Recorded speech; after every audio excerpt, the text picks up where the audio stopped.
Hello, everybody. Welcome back once again to the Fantasy Wildcard Dynasty Show. It is still rookie season. In case you were wondering, we're still in the midst, even though the NFL draft has happened, we're ready to mock these players with their official landing spots. We have got James and Ali, as always, the best two co-hosts in the game. But we have, obviously, Fantasy Wildcard royalty over here.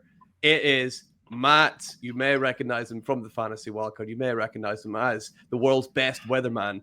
He's over at Matt FF Dynasty on Twitter. Matt, it is great to see you back on the Fantasy Wildcard Dynasty Show where you belong. You must be pumped for this, are you?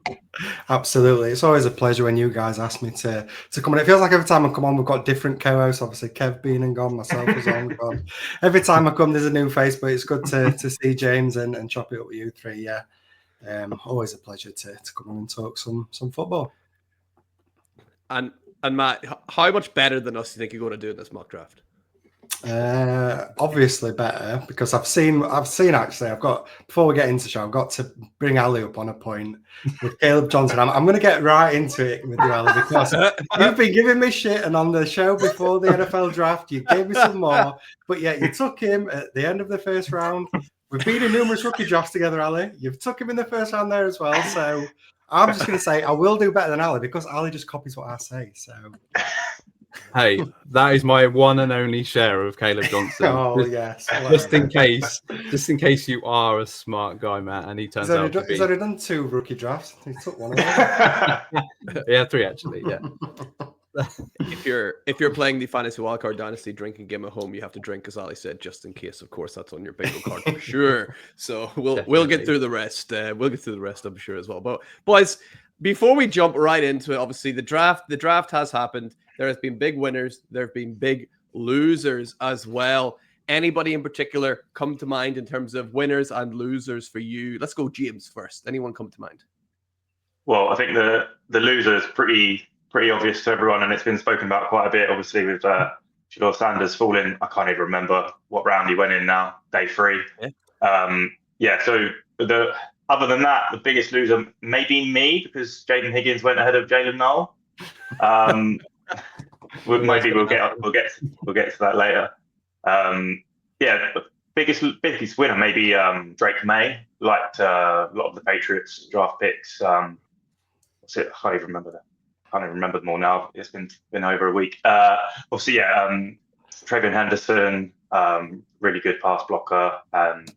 Carl Williams in the 3rd. Yeah, so really like that. And then obviously the tackle in the 1st round as well, right? That's Drake May, I guess, probably the biggest winner for me. Yep. Ali, any different names that you have, or are you thinking, Drake May and Shedeur Sanders mostly? Biggest winner is probably RJ Harvey for me. Just more better than expected draft capital in almost the perfect scheme for him. I just think that, he's a little bit older, but I just think the production you're going to get immediately. I just think that it's boosted him up from mid to late second to a whole round. I'm seeing him go as high as the 106. So, probably one of the biggest winners for me. Matt, are you as devastated secretly as I am that we can't grab as many RJ Harveys as we perhaps should have been able to last month? Absolutely. I'm in a fortunate situation where I've actually got one league where we draft before the NFL draft. It's just a fun, cheap league, but a fun one. But you get to draft before the NFL draft. I took RJ Harvey 309. That's not anymore, is it? It's more like 109 to get him now. So, definitely one of the biggest winners. And similar to James' thought as well, I think Caleb Williams is another big winner. The Bears have done pretty much everything they can to put him in a situation to succeed. Colston Loveland, Luther Burton, and the moves they made in the off-season as well, strengthening the O-line and stuff. So, I think he's been a big winner this off-season for me as well. Yeah, you boys have covered pretty much all of it, apart from, of course, Jalen Royals, a massive winner, joining the best team in the NFL, the Kansas City Chiefs, about to win a Super Bowl in a couple of months. So, lads, let's jump into it. We're going to go from the 1-1. We've got Superflex here. Did we decide we were going to put a tight end premium on it, boys? I can't actually remember. What did we say, Ali? Yeah, we'll put a point premium on, so it's spice it up a little bit. Otherwise, I think the mocks that we've done so far, we've sort of faded the tight end. So we'll try and bring them more into the mix with some of the others in round 1. So We'll add a premium. That sounds good to me. Right, lads, let's if you're happy with it, let's just run in the order that we're lined up here. I'm happy to take the first pick. I'm not really speaking about it too much. And then we'll go James, Ali, Matt, and then right back to me. Even though it's super flex, I'm gonna go ahead. Well, I'm gonna go ahead and actually what I'm gonna do, lads, is I'm gonna set it to rookies only first, because that's probably a good idea. Right? Let's do that. And then I'll go ahead and I'll take Ashton Genty at number 1. I ain't got much to say about Ashton Genty. He's got to be going 101 in every single league. If you listen to this podcast, you've probably heard enough about Ashton Genty. I'm just going to move on. James, who are you going to take at 1-2? Yeah, I'm actually go Cam Ward 102. I think throughout it's been the Marin Hampton. Well, you could maybe pick up quite a few players, so it's a bit of a tough decision at the second pick. But I've just found myself wherever I've been in and around picking the second so far in all the rookie drafts I've done. I'm just happy at taking the quarterback now that we're in sort of real life scenario where I'm actually doing the drafts. Obviously, if you're picking 102, probably not a very good team, so don't really want a running back necessarily. So just take Cam Ward. Obviously, he went exactly where we expected, and it's not really boosted his value or anything like that. It's just more a case of picking early on in a rookie draft. That's kind of where I'd be looking to go. Yeah, that seems to be fairly chalky where Cam Ward's going. You're not going to hear too many arguments. Boys, I'm just looking to speed through a couple of these guys at the start. I think a lot of stuff's been said about them already. Ali, I imagine you're going to pick fairly chalky pick at the 1-3 as well. Will be Marin Hampton. Yeah, he's my 102. So just felt in the perfect spot for me. Got that round 1 draft capital. Really happy that he got that. Obviously on a Chargers offense that wants to run the ball. They have got Najee Harris there, but on a fairly cheap contract. I think Devin Singletary is being paid more than what Najee Harris is this year. So, not too much to worry for me. I think that he's not going to get the lion's share of everything. He's not going to be the workhorse probably year 1. He might be, but then I expect from year 2 onwards to absolutely smash. And he's got that skill set to do everything. And he's my running back 5 in Dynasty. So, really high on him. So happy to pick him at 103. Where's Ashton Genty if he's 5? 3. Love it. Absolutely love it. Hampton, he's going to absolutely smash, as you say, Ali. Love that pick. Matt, we going RJ Harvey? Not quite yet, Mags. I mean, you could do. I wouldn't be upset if you did. But no, I think for me at this spot, it's probably between the 2 wide receivers. And it's a case of, do you go for it? Do you just balls to the wall? If you've got the 104, you probably kind of need that. For me, if I was a 104 and I had a rubbish roster, needed to swing for the fences, I'd be taking Travis Hunter, I think, at the 104. The ceiling is incredible. You compare the 2 wide receivers, obviously McMillan being the other wide receiver. He feels like the safer option. Probably low-end wide receiver 1 if we get lucky, high-end wide receiver 2 for fantasy, whereas Travis Hunter, he could go right to the very top. If he plays full wide receiver or very much nearly fully at wide receiver, he can get right up there towards the guys like Justin Jefferson, Jamar Chase, Malik Neighbors, if everything falls right for him. So for me, at this situation, if I'm really swinging for the fences, hoping for that home run hit, I'm taking Travis Hunter at the 104. Why do you think about he's gone to the Jags and all of a sudden everyone's like, oh, no, he's definitely going to play receiver, where when it was the Browns, people were kind of like, oh, I'm not sure. Yeah, I think before the draft, I actually put a tweet out about it, and I kind of looked through the teams that could be taking him. For me, I think the Browns was probably the one that I most wanted, because I felt like I was pretty sure they come out, didn't they, and said pretty much he was going to play primary wide receiver. Obviously, the Patriots as well, another one where we thought, I'm not really going to play cornerback, with the cornerbacks they've got more of a wide receiver. So I agree, this is the one situation where I didn't really expect it to happen, because I didn't think the Jags would be able to move up and get him. But I just feel like they've got to surround Trevor Lawrence. There's big question marks around him at the minute. They've got the new head coach in. I feel like they've got to surround him with talent. And if you want him to succeed, what better way than having Brian Thomas on one side and Travis Hunter on the other side? So, for me, that's the hope. And I do think he's going to probably play wide receiver for the Jags. So swing for the fences, and you never know. I've been seeing him go 102 in a lot of leagues, actually, Hunter. Mm-hmm. He's going real high. So, good value at 1-4. I'm up next. I'm sort of torn between a couple of guys here, but no real wrong choices. I'm going to stick with where I was pre-draft. I'm going to go Trevion Henderson. A lot of people kind of go like, oh, like poo-pooing a bit for the landing spot. I just think New England are going to use him properly. We've seen Ramondre Stevenson have really successful years over in New England, and I think Henderson is twice the player that Ramondre is. I don't think he's going to eat into the workload too much. I think he's going to be in the field constantly because of his pass blocking. I just think he's a really solid player. Yeah, I think it's a nice pick at 1.5. James, you're up next with your second pick. Who are you thinking? Yeah, the other wide receiver that Matt was talking about, taking McMillan. Yeah, I'm kind of quite happy taking him top 3 as well. So yeah, to be able to get him at 6, it's quite an easy decision. With all of these players, it's just a matter of preference really. They're all very similar tiered and valued, aren't they, at the moment? So yeah, just sort of what your roster's looking like and sort of position that you favour really. There's not too much that we really need to talk about. McMillan obviously been spoken about a lot, but top 8 draft capital was pretty good, I think. So just about as good as we expected. We weren't really anticipating anyone higher than that drafting him. And obviously there were some mocks where he'd sort of fall to the 20s. I think the one that we looked at, me and Ali, just before the draft, it was about 18, I think, maybe the Seahawks. So yeah, obviously Panthers aren't necessarily the best offense to land in, but we're hoping that they're sort of ascending. Bryce Young sort of looked better at the end of the year. An offensive head coach. So yeah, at the 6th pick, midway through the first round, more than happy to take McMillan.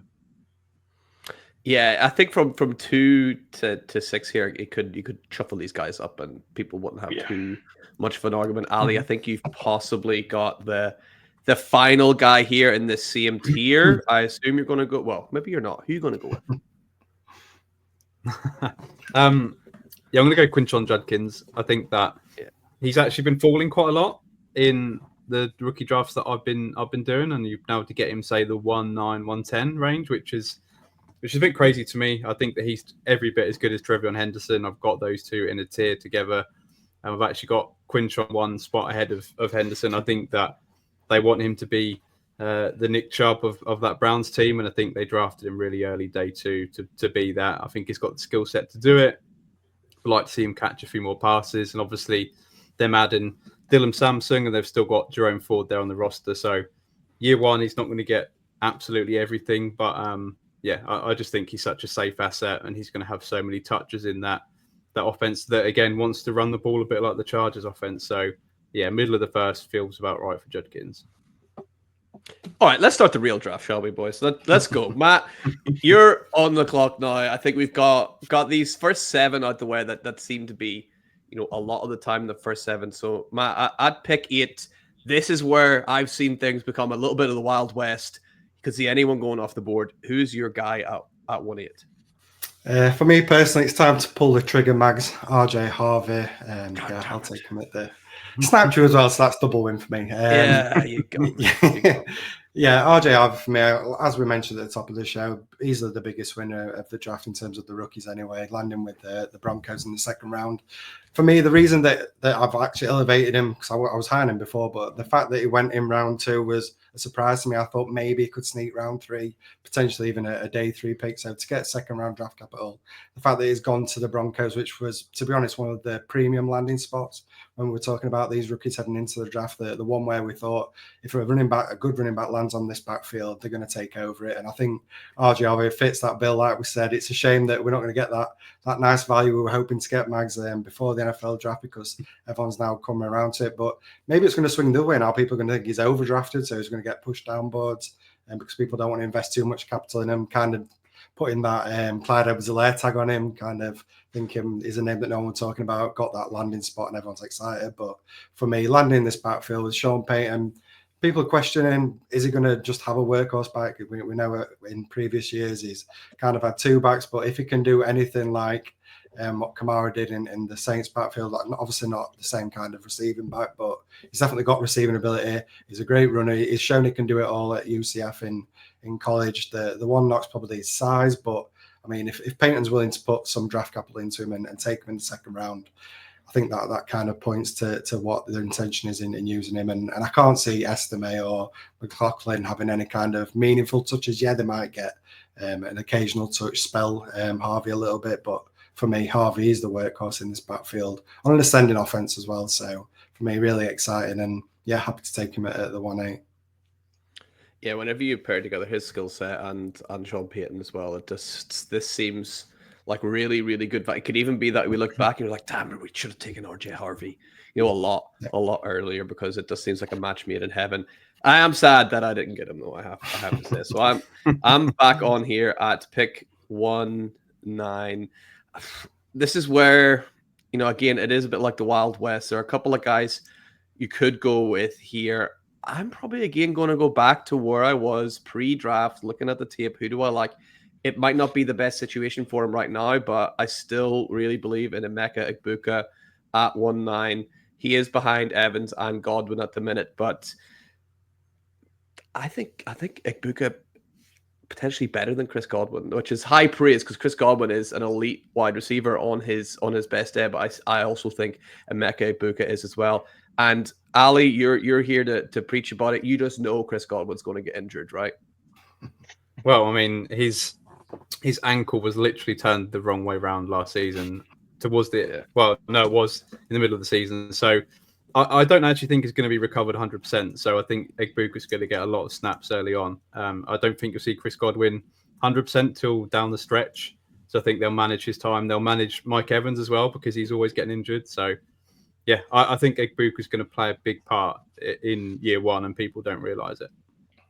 Yeah, I'm a big fan of him. I trust him to slot into that offense really, really well. I think him and Baker are going to play really nicely together. Very exciting time for your Bucks, Ali, for sure. So I'm very pleased to get Egbuka in at 1-9. And James, we're right back to you at 1-10. You've got Cam Ward, you got Ted McMillan. You must be pretty pleased. Who are you adding to your ranks? Yeah, you mentioned just before that we're going to add a tight end premium to this. So I'll take the first tight end here, Colston Loveland. In the draft I've done that have tight end premium, he hasn't gone past pick 7.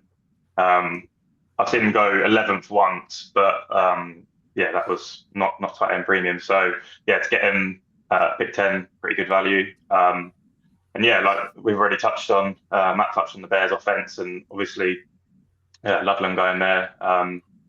And it's an offense, I guess, for us to be excited about. So tight end, sort of at the back of the first round in a tight end premium league. Yeah, can't really argue with that.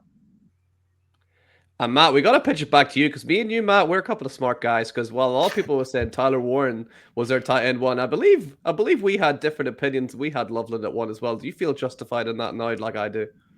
I mean, absolutely. If the NFL agrees with you, Max, you know you're doing something right. But for me, he was always the best receiving tight end in this class. Warren, a really interesting prospect in terms of fantasy, and the fact he can do it all, it was obviously interesting for fantasy, but just out and out, better receiver, is Colston Loveland for me. So happy to see him go to the Bears. Bit of a crowded receiving core at the minute now with the Bears, but I mean, he's gone to the right place. Ben Johnson, we saw what he did with Sam Laporta. If we can get any kind of resemblance to a Sam Laporta kind of role in that offense, it's going to be a great pick at this point, especially in Superflex tight end drafts. Now, Ali, you're on the clock again. 1 pick before Matt, with the potential to do one of the funniest things you could possibly do. I can only do it once. I'm going just because it's tight end premium. These two players need to be taken together. I'm happy to take it in a decent tight end premium, and just you never know. He was taken very. Obviously, the co-op that I didn't want him to land at, but with that draft capital, there's not weapons there. I think that he's going to be the tight end 1. We know that he can line up at Wildcat just early on. So happy in a premium league. Top 5. So to take feels fine. Yeah, I think him going right after Loveland, you can't really argue. It happens a lot. We've seen it a lot. Matt, this is your chance to get your boy Kedja, is it, or are you thinking something else?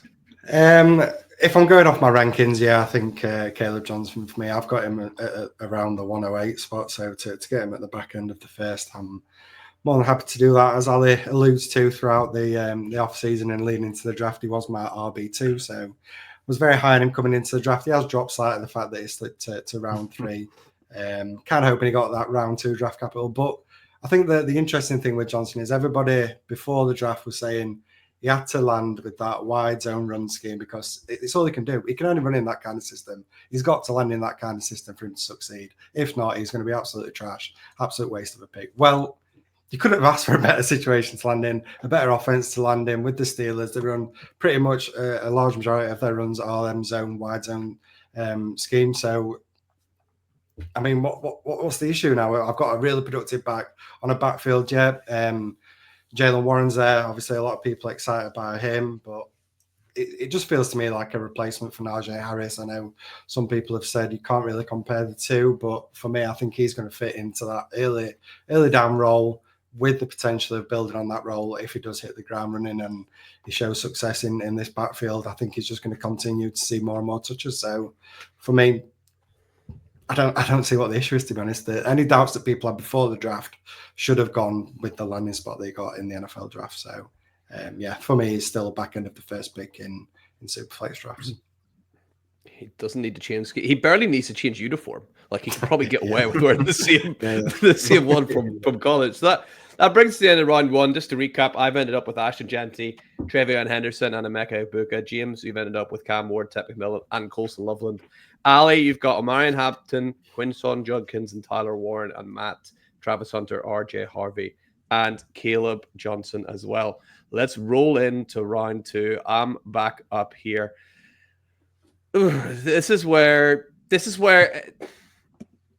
we kind of get for me anyway, this whole thing comes full circle where everyone was talking about how this isn't a very good class and it's a weaker class. I think for me, you see that immediately at the top end of round two where there's a lot of question marks start to appear immediately. I'm going to go with a guy I think has maybe the most upside here and I'm most excited about. It's probably a little bit higher than most people expect. I really like Trey Harris at the Los Angeles Chargers. I think that he plus Justin Herbert, that is a match made in heaven. Now, the whole problem is coming out of that Ole Miss offense, what's going to happen? What can he do? What can he not do? But I mean, if I'm Harbaugh, I'm not making things too complicated for Trey Harris. It's like, hey, you're really big. Hey, you're really fast. Hey, you don't have Quentin Johnson's hands. You'll be fine. So let's go out and see what you could do. Matt, I keep bringing it back to you. It's not just because you're the special guest. You love a bit of Trey Harris as well, right? Absolutely, yeah. I was torn between him and Caleb Johnson at the back end of the first. So, yeah, definitely I'll be taking him at the 2-1 if I had the opportunity for the reasons you listed. I think he's going to walk straight into that offense. Be the wide receiver too. Great compliment to Lad McConkey, who obviously had a great season last year. And he's going to be that big, deep threat for Herbert. And if he does throw the ball as much as he was towards the back end of last year, I think he's going to be a great fit into that offense. Ali, are you afraid that he's going to supplant your boy, Lad McConkey? Not a chance, mate. Not a chance. I just really wanted to take Trey Harris in this draft, just snipe Matt, but well, let's see if James is going to be able to snipe you because he's back on the clock at the second pick in the second round. James, who are you thinking about going with here? Yeah, this is a pick I really don't like. I think as you kind of just alluded to, that there's so many question marks about all these players. I almost prefer having a pick at the end of the second round than I do at the start because at least if I get it wrong, like, I didn't have as many options to pick. So I'm it's a super flex draft, so I'm going to have to take the quarterback Jackson Dart. Like I said, I'm not really a big fan of it, but chances are, like, at some point this season he's going to become a starter. He's going to get a chance next season. Well, we'll see. I guess if it goes really badly for the Giants, maybe they'll have a whole new coaching staff, and maybe they're picking top 5. But yeah, realistically, he's going to be starting sort of a few games this season and probably the season after. So yeah, it's not a pick that I feel all that happy about. I don't think it's one that I've sniped Ali on either. But just second round quarterback that was drafted in the first round of the NFL draft. Can't really think about it too much. I don't think, and just sort of take the swing. Yeah, it's definitely one you can just be like, you know what, I got to trust the process here. Just take the quarterback and hopefully it'll work out eventually, otherwise known as the Cleveland Browns approach. So let's go on to Ali. Were you sniped there, Ali? Is that who you were thinking, or were you going to go with someone else anyway? No, it was who I was thinking. I thought if I can't get Matt's guy, I want to take Matt's future quarterback. But that didn't even work out. So I'll just take my guy, Matthew Golden. Yeah. I believe that, I'm happy to take him at the back end of the first. Obviously, got great draft capital. A lot of people have said, A, they don't like the player. Obviously, he's not put up the production. And then B, they don't like the landing spot. Initially, I didn't like the landing spot, but I think that, the argument is they've got a lot of bodies there at wide receiver. If they were happy with those bodies at wide receiver, they wouldn't have reached, in the first round for a wide receiver in Matthew Golden. So I think he brings something different. I think he immediately steps in and beats their wide receiver one. I think Christian Watson, their other sort of deep threat, is injured. So I think he takes that role. I think that the potential is really high for Matthew Golden. I really do. I think they don't want to scatter the ball about to these nobodies, Dontavian Wicks, Romeo Dobbs. I think they'd rather have a stud like they had with Devontae Adams. And obviously he's not Devontae Adams, but I think the upside is there. So any pick in the second round is good for Matthew Golden. Yeah, it'd be great if he could separate himself. I've seen Jordan Love can do really well for wide receivers. He could separate himself as that clear one. That is amazing for Matthew Golden. And from one Matthew to another, Matt, you're back on the clock. Who are you thinking? I'll take Luther Burden at 2-4.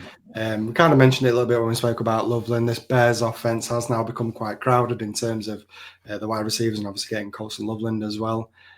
So there's question marks about how productive can it be early, but for me, it's all going to boil down to what position does he play in. Is he going to, because primarily played in the slot in college, is he going to now fit right in and be their slot wide receiver?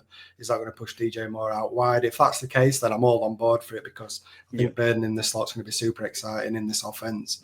As we mentioned with Ben Johnson, what he can do with this offense, how he can use Luther Burden, that's really exciting. But on the flip side of that, if it doesn't work out that way and it's kind of forced out wide, then that's when questions start to be asked, and we start to wonder just how productive can it be in his rookie season. But I feel at this point, early second, but more towards mid-second, I think you're not putting a huge amount of equity in it, so you're probably not. This is not the kind of pick where you're hoping I need an instant starter right now. This is now we're getting to the stage of the draft where you can just put him on your bench, maybe even on your taxi squad, and just waiting and seeing what happens. So not too concerned. I'm getting a kind of value where I'm kind of taking that risk out. I'm not dependent on him straight away. So I think if it can wait and it can all develop for Luther Burden, he's in a potentially great situation with the Bears. That's hopefully going to elevate on what we saw last year. Yeah, I'm not 100% sure on DJ Moore's contract situation, but you might assume that he'll play this year, and they might look for an out next year with DJ Moore, and Luther Burden can slot in with that amazing receiving core they've got. So that swings it back round to me. This is where I think I'm just going to double check I'm not missing anyone super obvious. This is where I'm going to be what I think controversial, at least from what I've seen controversial. I'm taking Shadur Sanders here. And I've seen him slip to the third round. I've seen him slip really, really quite late. I will be shocked if Shadur Sanders doesn't start a game for the Cleveland Browns next year. Looking at the tape, there is absolutely no reason on earth why you would take Dylan Gabriel ahead of Shadur Sanders, apart from the Shadur Sanders is an asshole. That is the only reason. So you gotta trust Stefanski and not Stefanski. What's the guy? What's the Browns coach? What's he called? I can't remember the guy's name. Might be Stefanski, might be something else. You got to trust the Browns. Yeah, it is Stefanski. Yeah, you got to trust him to kind of level that out with Shadur. They took him. They obviously think they're going to have a chance to turn him into a more professional player. He's the best quarterback in that quarterback room on tape. If he gets a chance to get on the field, I find it unlikely that he'll play badly enough to lose that job. I think once he gets on the field, he should play well enough to keep it. I think it's worth a swing at this stage in the second round. I'm taking him in as many places as I can around here, because most of your second round picks probably going to be nothing anyway. So I may as well take the swing on the quarterback, just like James was saying. James, you're coming up next. Is that way too early for you for Sanders? Is it early for everybody? Because that's all I've been hearing from when I'm picking him. It's early compared to where I've seen him go. I don't think I've seen him in the second round. I think he's only been. I have got it here. I think he's only been in the third round, sort of mid-third, maybe like a whole round later than that. I get your reasoning. I think the only thing I would think is for the Browns, it feels like it was an opportunistic pick from them. They didn't think he was going to be there because, like you say, they wouldn't have taken Dylan Gabriel if they thought that they could get Sanders later on. So yeah, I wouldn't take him that early, but I am looking to get him sort of where I can in the third round. Just like you say, that you're lighting the pick on fire most of the time. So if you're getting a quarterback that you think is the best quarterback in that room, then yeah, it makes complete sense.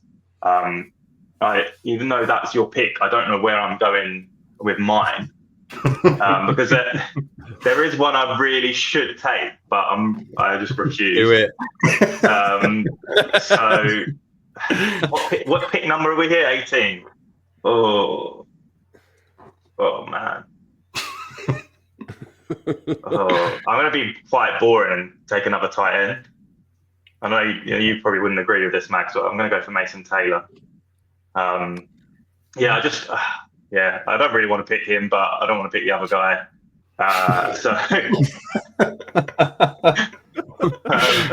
So yeah, tight end premium. Why not double dip at tight end? I don't really have too much to say. I just think, look, what was he? I think he was the third tight end drafted in the real draft in the end. Can't remember exactly. Obviously went to the Jets, pretty clear runway. Obviously the offense is, we don't really know what it's going to be like, but this is a long-term pick. This isn't a pick. I'm not drafting a tight end in the second round expecting to be plugging him into my lineups first season. So yeah, hopefully give the Jets a year or two and they'll figure out the quarterback and figure out the offense, and then Taylor will be a viable starter for my dynasty team. Pretty clear runway at the Jets. That is excellent, James. Very well done. Ali, see if you can top that with your next pick. Not a chance. This is difficult. I've got three guys in a tier, so I am happy to take either of these. There's a running back, wide receiver, and a quarterback. And I'm going to let someone else talk really nice about my wide receiver. So I'm going to take. Do I take Matt's running back? Or... No, I'm going to take Jalen Milroe. I think you're talking about quarterbacks with ceiling. This is the guy with the highest ceiling in the whole class, outside of maybe Janty and Travis Hunter. I think that obviously landing where he did, I think he gets a chance. Maybe not this season, but I think he has insulated value where people are going to be saying, well, perhaps 2026 is going to start. And we know we've seen the likes of Justin Fields, Anthony Richardson, when they do start and they run, they score top 10 week in, week out. So the ceiling is there for Jalen Milroe. Anywhere from the mid-second round, I think is value, because as has been mentioned, most of these picks don't pan out anyway. So why not take the biggest swing possible in Milroe?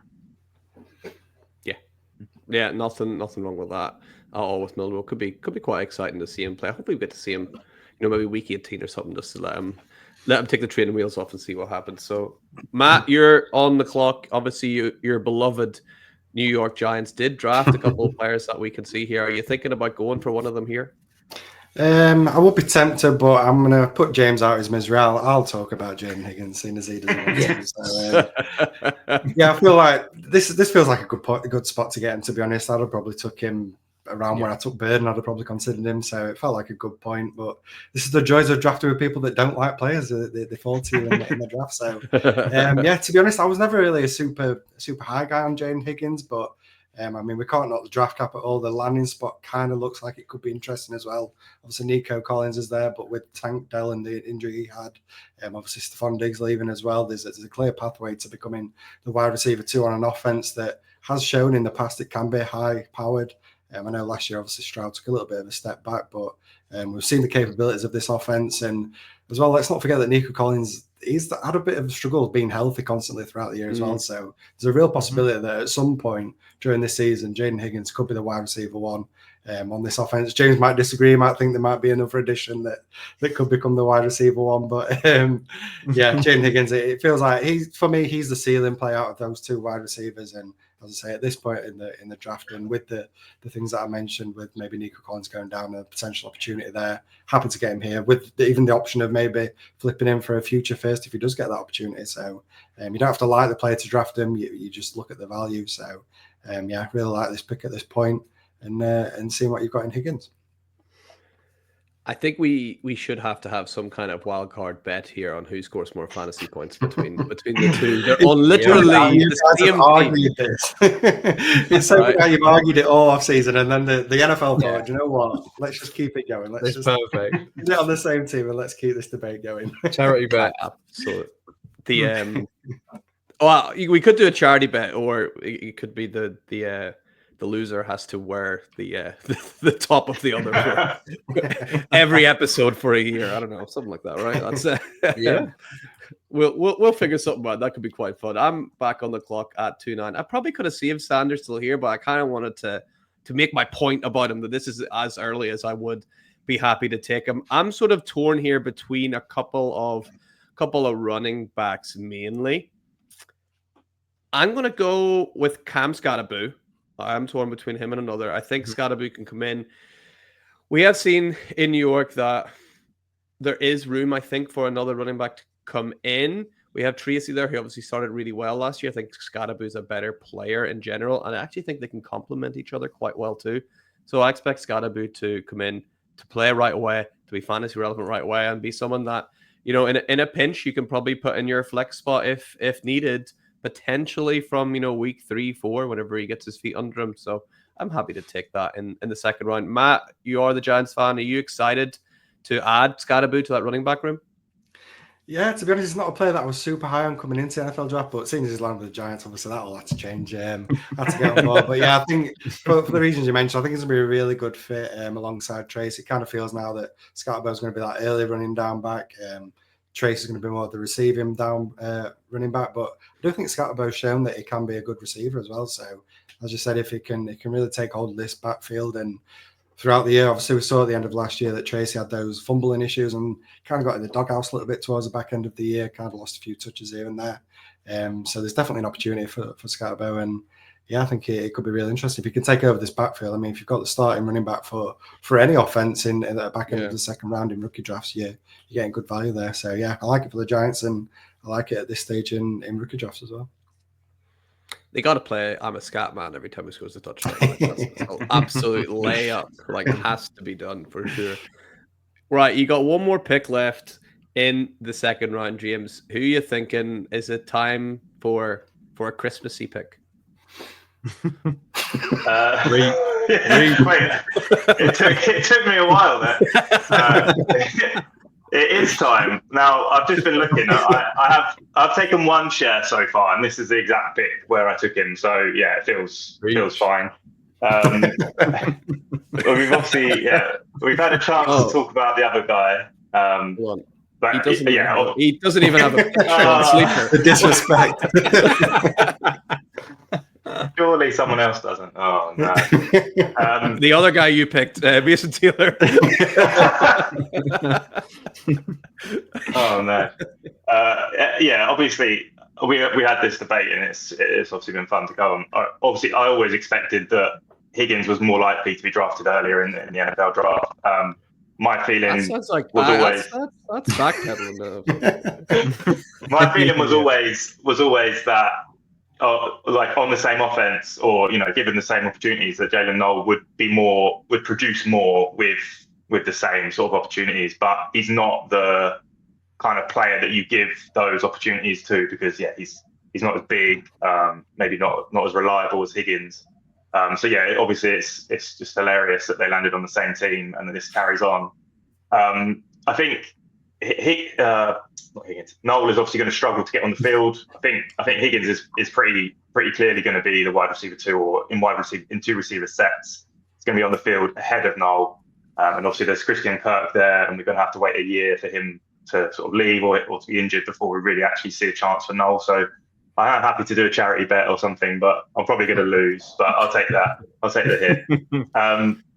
I just think if he gets on the field and gets the opportunities, he's the kind of player that can outproduce someone like Higgins, who is just a bit more reliable. I go back to he did have more receiving yards in last season. I think it's like 6 or 7 more. So really, it's not really worth mentioning. But yeah, I think if he gets on the field, he's an exciting player to watch, and I'm happy to take him at the end of the second round. And I will concede on the Higgins point. Do you think James' dream scenario is they've actually just gone, you know what, the Tank Dell experiment is over. He just is too fragile. It's getting injured too much, and they're just going to slot Noel in. I don't think you draft 2 wide receivers and sign Christian Kirk if you're confident that Tank Dell is going to be a thing in the future. I love Tank Dell. I would take him over Jalen Noel all day. But that injury was just brutal to watch, wasn't it? And I just can't see a world where they're sort of lining him up as a regular player. Maybe he gets a chance when he comes back and he's sort of on the field every now and again, but it's just not going to be. I don't think we can rely on him being sort of on the field all the time. Absolute shame for the lead gnat, as he's known about in these parts. We're back on to Ali. What's your last pick in the second round going to look like? I am going to pick Jack Besh because I believe he should be a back of the second round player. And I think just he's the Jacoby Myers clone on the same team. I think he's going to take over and be just such a steady wide receiver too. And that's exactly what you want. When you look at, Jacoby Myers fantasy finishers, he seems to just put up really decent PPR points every single year. And I think that's what you're going to get from Besh. I think there's players with higher ceilings. There's a tight end that I was considering here, especially in this format, that landed on a good spot. But I just want to highlight Jack Besh because I think that he's a really, really solid player. And if you're a contender, you're picking him at the back of second round. You're just adding another weapon that, is there for bye weeks, for flex spots, an injury. So really like Jack Besh. I appreciate that you've not gone for the, usual good white receiver is Cooper Kupp and slightly less good is Renfro approach there. So that's quite nice for you to give Jack Besh or Jacoby Myers comp, Ali. Thank you for that. Much appreciated. Matt, you've got one more pick in the second round. Who's it going to be? A bit like what James was talking about. There's so many players you could still go at the back end of the second. You could take them here, you could probably take them mid-third, and they're all in just one big tier. For me, Bashal Tutin is probably the guy I'm going to take just because I'm kind of swinging for the fences and hoping that if I strike gold, I'm going to get a real good value. So I think landing with the Jags, obviously, Etienne didn't look great last year, had his ups and downs. Tank Bixby came in, looked okay at certain games, didn't look so great in other games. Obviously got the new head coach now in Liam Cohen, and I mean it's kind of sometimes it's just already written in the stars, and you've seen the script already, and you can kind of work things out from the script you've seen in previous years. I mean, we saw what happened with the Buccaneers last year. Getting somebody like Bucky Irving, day 3 running back, really explosive guy. Obviously didn't test great, but he was definitely one of the more elusive running backs in last year's class. So, I mean, when Liam Cohen's taking a running back on day 3, you kind of got to take note of it. And when the backfield's so, there's so much disconnect, obviously we don't really know. Travis Etienne's got the draft capital. We know he's a former first-round pick. But if things just don't go right and there's an opportunity there, Tutin's going to grab that opportunity. And he is so electric. He's going to be so much fun to watch. There's going to be loads of highlight clips on Twitter when he does see the field and he breaks away a big 70-yard run. People are going to go absolutely crazy about it. He's got that in his locker. So for me, it's kind of just taking the value. Somebody I think can see the biggest jump in value, and that's a running back, and that's special to him. Absolutely. So, boys, looking at the time, we don't quite have time to go through a full third round, but how about we do one more player each? And I can't believe that you've made me draft this guy. The guy I said I'd rather shoot myself in the face than draft. I'm gonna have to do it here at 3-1 because it looks like he might get the starting job at least for a couple of weeks before he gets injured. Tyler Shuck is going to be in there. So what I will do is draft him here at 3-1 and then look to get rid of him as soon as physically possible for any kind of profits. That's who I would take just based on value alone. James, who would be your next guy? Oh, you took him. Yeah, I guess for me, maybe Carl Williams here would be. I think again, Yeah. I took him in this range in the one share I've got so far. We mentioned the Patriots offense, but there's really, I mean, obviously they signed Stephon Diggs, but there's really not a lot going on in that wide receiver room. So yeah, hopefully he takes that wide receiver 1 spot. Let's not forget he was Chris Sims' wide receiver 2 pre-draft. What does he know? Yeah. So yeah, it's third round. It's not typically a place that I'd look to take a wide receiver that's taken that late in the NFL draft, but why not take a shot on the guy that could be sort of the wide receiver 1 in his room? You can pair him up with a couple of those Tennessee Titans top 5 wide receivers as well. Have an absolute elite wide receiver in your fantasy team. Ali, who would be your guy to go in the third round? If I wanted to go a bit boring, I'd probably go Terrence Ferguson, but I want to highlight Jaden Blue as a guy that I really like in the third round. Nice. Someone that a lot of people weren't talking about pre-draft. Didn't have great production. Obviously, only had the 1 year at Texas because he was behind those, decent running backs in Bijan and Brooks. But yeah, I just think that he's going to be a proper weapon on the Cowboys in a team that lacks proper, explosive weapons. You've got CeeDee Lamb, but outside of that, really not a lot there. So I think that he's able to catch the ball, be explosive, and I think he'll be in lots of situations, from this year. So he's obviously got to beat out Javonte Williams. I think Javonte will be the guy that takes, most of the carries, but in terms of third down and the money plays, it'll be hopefully Jaden Blue. If you're, Jerry over there, there's really the big question about Jaden Blue, harkening back to what we spoke about earlier, the very important topic of touchdown songs. Do you go with Eiffel 65 or do you go with like All Rise by Blue? Like you got, I can't stand that. What would you go with? It's got to be Eiffel 65, right? I can see that. I don't think Blue quite cracked America, did they? No.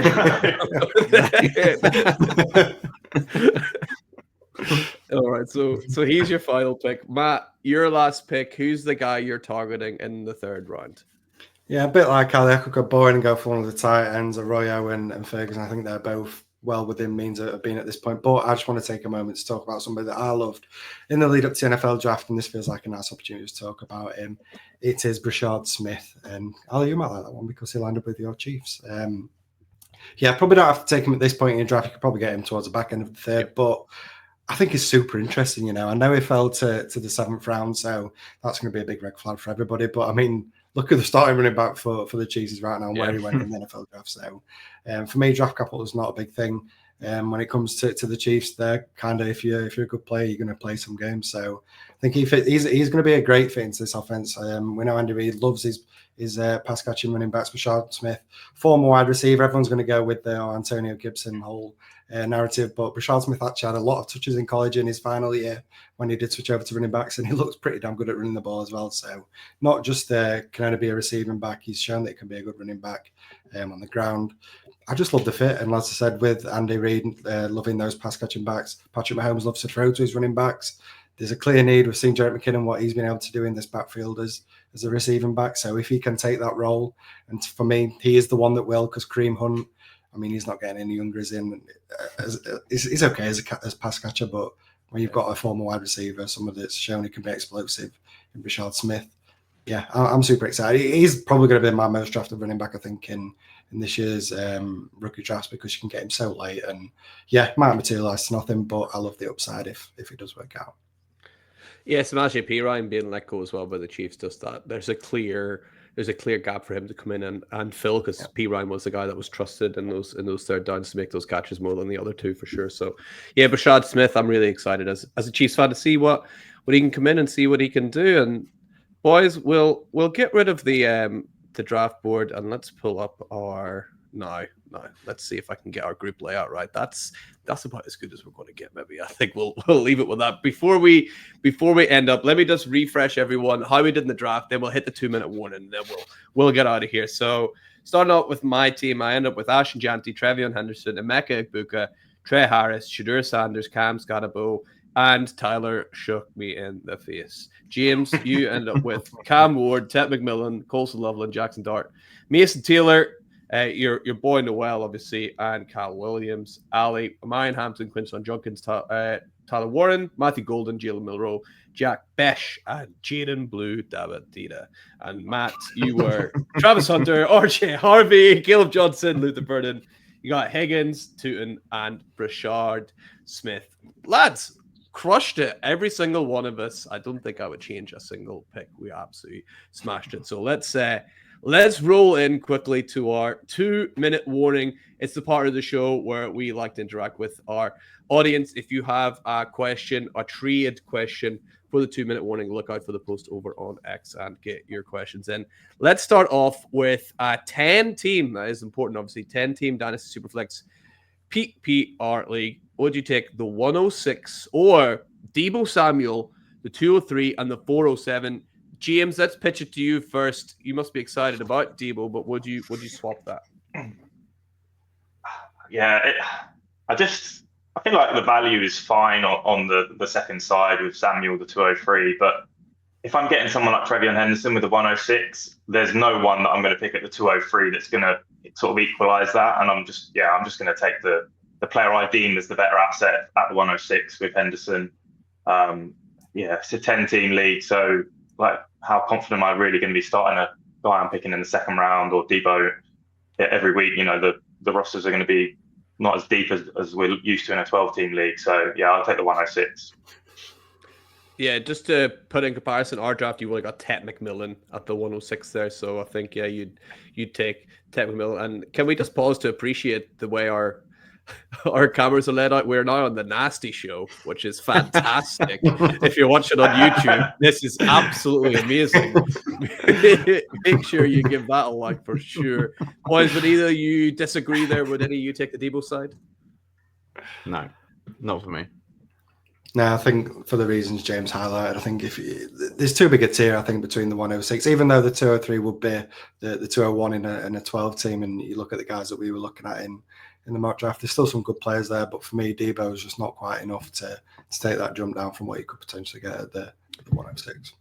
Yeah, absolutely agreed. All right, next trade, we got 12-team Dynasty League Superflex PPR 112 or James Cook. Let's have a look. Who was the 112? Was it Caleb Johnson for us? Someone terrible. Caleb Johnson was 112 in our draft. Matt, let's go for you. Would you have Caleb Johnson or whoever was at 112, or would you take James Cook?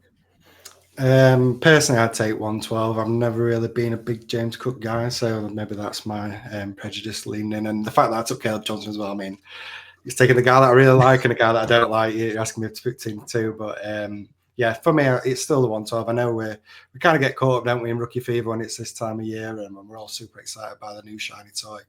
And James Cook, to be honest, he avoided any kind of serious damage in the NFL draft in terms of his value.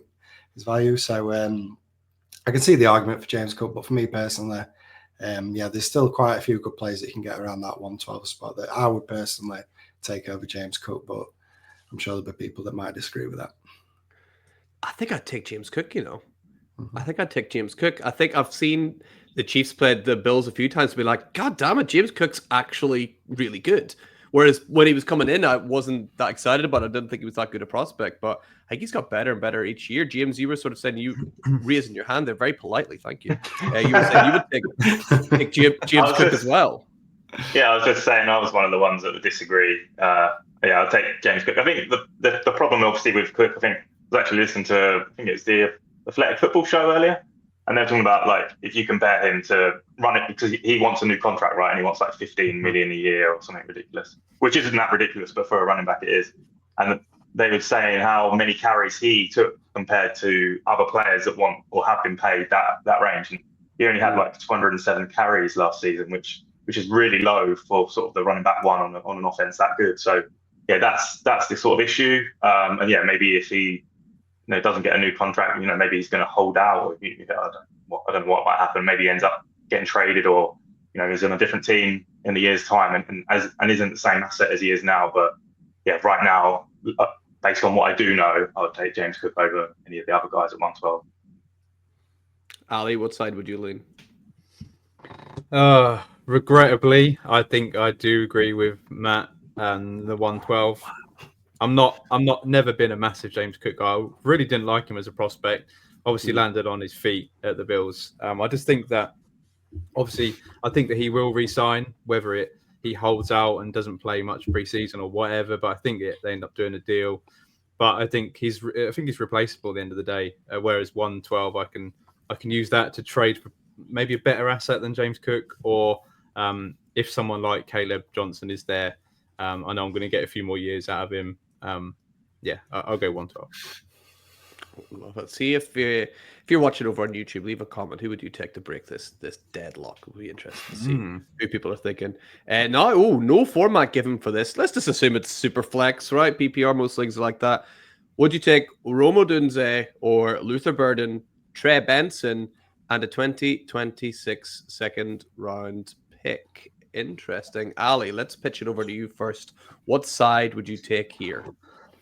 Yeah, I thought this was really interesting because obviously Odunze is, everybody's projecting him to take the next step and be, maybe a top 12 dynasty wide receiver, as high as that. But give me the other side because I think that Luther Burden can get there. I think Trey Benson, I was high on Trey Benson, and hopefully he sees a bit more work in year two.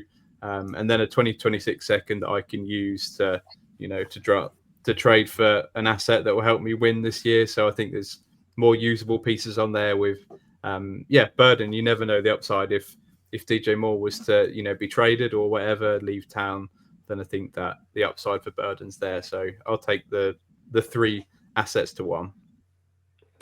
Would anyone take Romo Dunze over that package? I might. Yeah. I'm sort of sitting like, it looks like there's a lot of hopeful swings here. So I think I would really, I'd take the side that you get more swings at it than the Romo Dunze side. Even though Roma's definitely my favorite part of all of that. I just like the extra swings that you get with Benson and Burden, and even that second round pick as well. So that's probably where I would go as well. And we got one more 12-team Dynasty League Superflex PPR. Would you take the 102, who was Cam Ward, could be Omarion Hampton, could be Travis Hunter, or would you take a 2026 first and a 2027 first round pick? Interesting, because obviously we don't know where exactly those picks are going to be. Let's go, Matt. Let's go to you first. What side would you go? I can see you were struggling there. Yeah. I was hoping somebody else might jump in and take it because this is a tough one. I think I'd take the 102, which might be controversial. I don't know, but I just feel for me, I'd rather just take the asset now. Take the asset now. If Cam Ward, right? Let's just imagine Cam Ward. We took Cam Ward in our mock draft, so use Cam Ward. If Cam Ward works out and he ends up being, I don't know, like a high-end QB2, is that a ceiling? Maybe low QB1. What does that equate to in rookie picks if you were selling him then in Dynasty? Probably a couple of firsts. So, I mean, this is why it's so tough for me. It's because I'd just rather have the asset now. I think I'd rather have the asset now and use that asset and be able to either move off that asset or wait and see what happens with the asset rather than taking picks, because they could be too late first. They could be like the 112 next year and the 112 in 2027, and who knows what them class are going to be like. I know, Mags, you spoke quite a lot about how you like the 2027 class, but that's still 2 years away. I'd rather just take the asset now, see what I've got in that asset and potentially flip it or hold on to it and see what happens. So, for me, I'll lean with the 102, but it's fine margins for me because, as I mentioned, I think if it plays out for Cam Ward and he's worth 2 firsts, I mean, it's the same thing. So, it's a tough one. Any of you boys take the pick side there? I might, just because I think I can use those, and everybody wants that 2027 first. I can pitch that it's going to be one of the top picks, but I can definitely see the argument of both sides because if I've got Hampton as my 102, and I think as soon as he starts to be the workhorse in LA, he's going to be worth 2 first-round picks. I've got him as a top 5 running back, so they're worth at least 2 first-round picks. So it's bang on for value, and James, you the same? Yeah, I think the value is on the pick side, but I think similar to Matt, I just would rather the asset. Now, I don't know if there's any sort of leagues where my team's that bad that I'm sort of looking 2 years out. So if I did get those picks, I'm probably looking to trade them for something else. I know, yeah, they certainly would work in your rebuilding the worst roster ever. For sure, that's what I mean. So the value is there, but I don't have many where I'm sort of looking that far out. So yeah, like I said, I'll just be looking to move those picks on, and then am I going to get anything close to like a Cam Ward with those picks? If I'm trading them right now, probably not. So yeah, I'll sort of stick where I am, I think. If it was 2027 first, I'd snap this up. But I'd maybe go with a 1-2, and hopefully I can go and trade that for better value later on. Just trust that I'm picking the right player here. And boys, that brings us to the end of the show. We are out of those trade offers. Remember, if you want to get one, please leave a comment on the X thread, and we'll try and get it onto the show. Boys, that was a hell of a lot of fun. Matt, have you enjoyed being back on the show? Always enjoy coming back and talking to you guys. Yeah, a lot of fun. Good time of year talking rookies, isn't it? So absolute pleasure to have been invited back and to chat to you guys. Ali, are you willing to put your rivalry aside to give Matt a compliment, or will we just give him a I bet he didn't realise he was coming on the Dynasty Show tonight. Did he? Yeah. No, it's always always fans only, not YouTube. This is only fans. Always great to have Matt back. Obviously, a legend of this show, and he came on before Kev did, so that's something as well. I was invited before Kev. Like this. 100%. And James, you come out of it thinking you've drafted the best team as well, obviously, right? Oh yeah, for sure. Yeah, I think I got 3 players that I had ranked in my top 12. Sorry, 4 players. 3 would have been as I should have drafted. So yeah, I can't complain with that. Absolutely love it. Well, this has been brilliant as always. Great to have Matt on the show, and great to have you two amazing co-hosts as well. So, guys, this has been another episode of the Fantasy Wildcard Nasty Show. Make sure you tune in next week, and remember, when you have the wild card, you have the power to change the game. See ya.